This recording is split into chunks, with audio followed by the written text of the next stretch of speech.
Okay, so the new season is coming out. I'm the Hunter guy. It makes sense that I'm going to make a guide on my favorite deck pretty much of all time. I've already made several decks before, but every time I make it, they get a little bit better. So just so you have an idea, this will be posted on Reddit and Hearthstone if you guys want to show some support there. It'll definitely be in the description, so please upvote it if you like what you see. But basically, I'm going to be going over some of the replacements to make it more budget, and also have an entirely full budget build down at the bottom.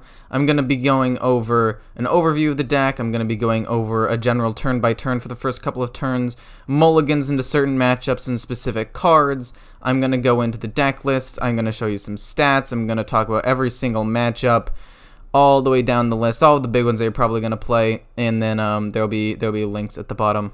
So hope you guys enjoy that. It takes a lot of time to make these guides, so if you guys enjoy them, please show me some support. And if you do actually enjoy them, please tell me, because if you don't, then I think I'm probably just going to stop doing it. Oh, also, yeah, just for people who don't think I have a proof of rank, I'm just going to send them to my Twitter as well, so they can see that I've actually hit Legend 569, so they know that I'm not just a bad player.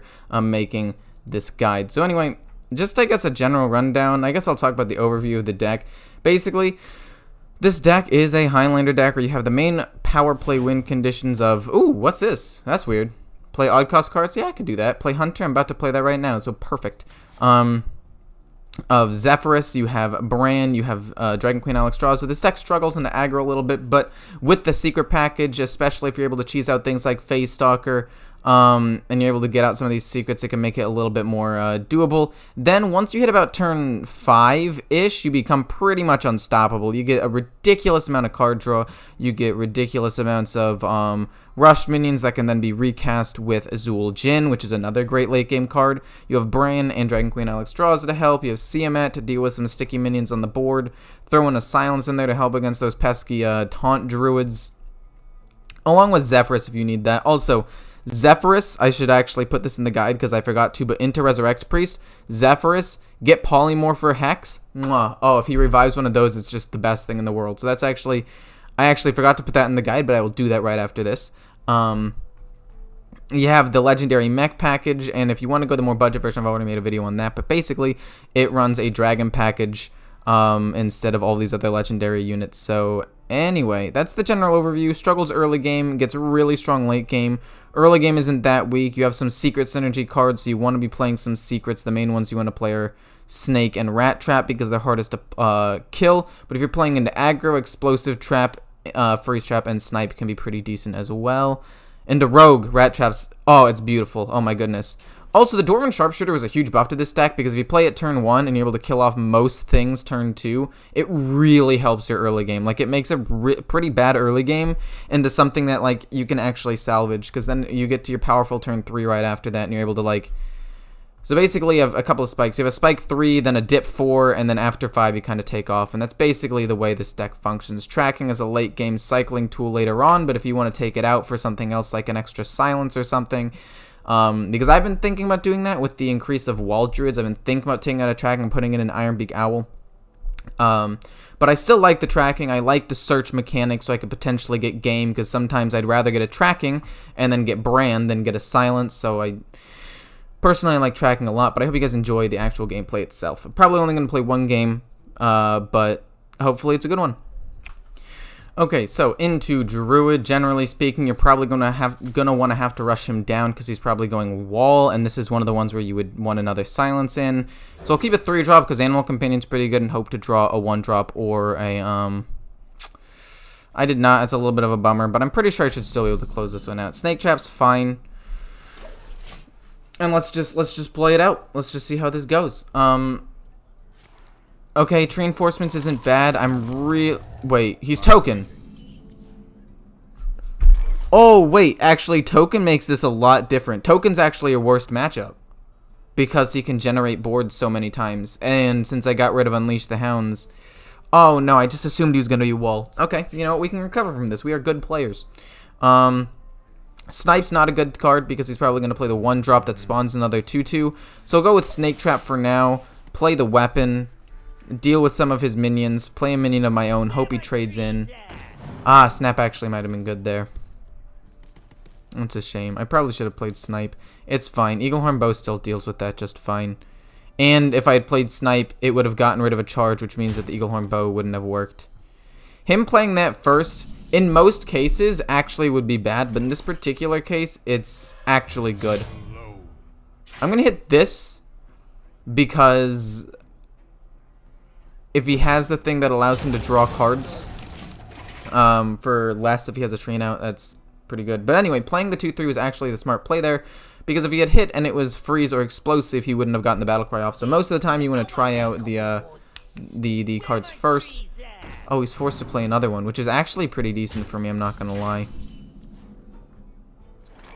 Stalker, hero power, hold on the board. Maybe he trades in, maybe he goes face. Explosive traps are really, really nice here. Thins out my deck a little bit. Now whatever he does, attack my minion or attack my face, I will get a pretty decent amount of stuff.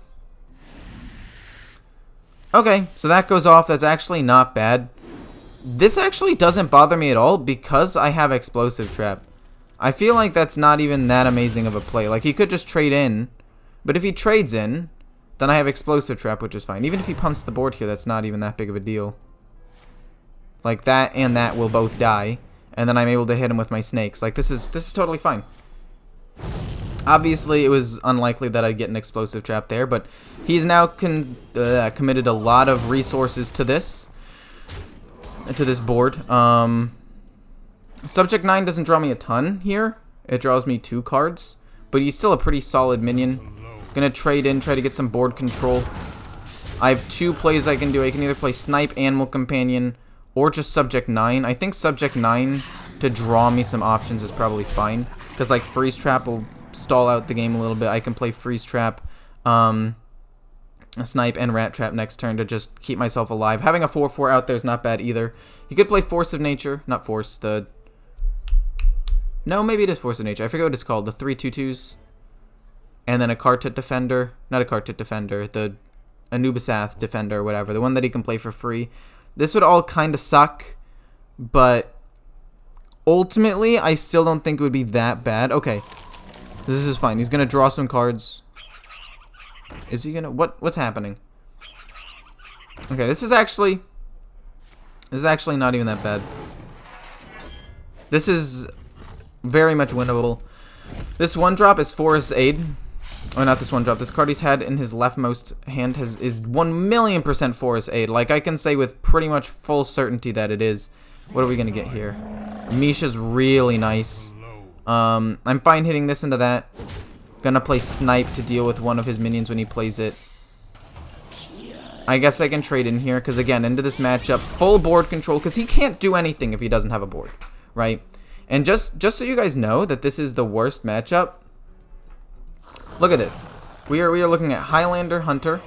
Worst matchup is Token Druid, right? So you already know. I got you covered on that one. Divine Shield, Rush, because I still have a taunt out. And after this, after we basically take control of the board off of this, I think we're in a pretty good spot. Like, I'm able to push a lot of damage here. I'm fine taking one more, right? And then going face with these minions. Like, even if he has Swipe to kill the Misha, I still have a decent amount of damage on board. I have Freeze Trap to stall a little bit. He can't play Forest Aid yet. Whew, we actually managed to weather this one. Okay, that kind of sucks.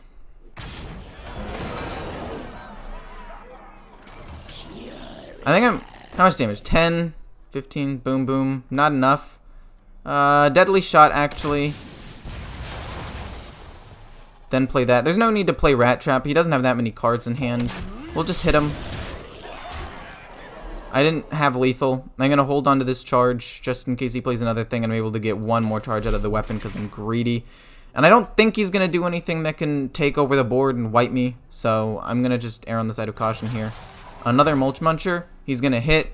There's the Freezing Trap. And we win the game off of that. Well played indeed. Good job, Darth Mage. It was a pleasure playing against you. I'm very happy that I won this game, even though I mulliganed Unleash the Hounds. If I didn't know that it was going to be Token Druid, and Token Druid was more popular in the meta, I definitely would have kept Unleash the Hounds. But I thought it was going to be Wall. And in the wall, I think mulliganing that would be good because he's not going to have a wide board. There's not really going to be much you can do with an Unleash the Hounds there. But yeah, I hope you guys enjoyed. I just beat the best or the worst matchup for this deck. So it can definitely beat that. The second worst matchup is Face Hunter by, look at this, 0.1% better matchup with Face Hunter. Neither of them are good. I hate playing against both of them. Then you have Quest Resurrect Priest, which is a pretty bad matchup for you as well. But I go over pretty much all of this and how to potentially beat them and much more, so I hope you guys enjoy. Yeah, that's pretty much it.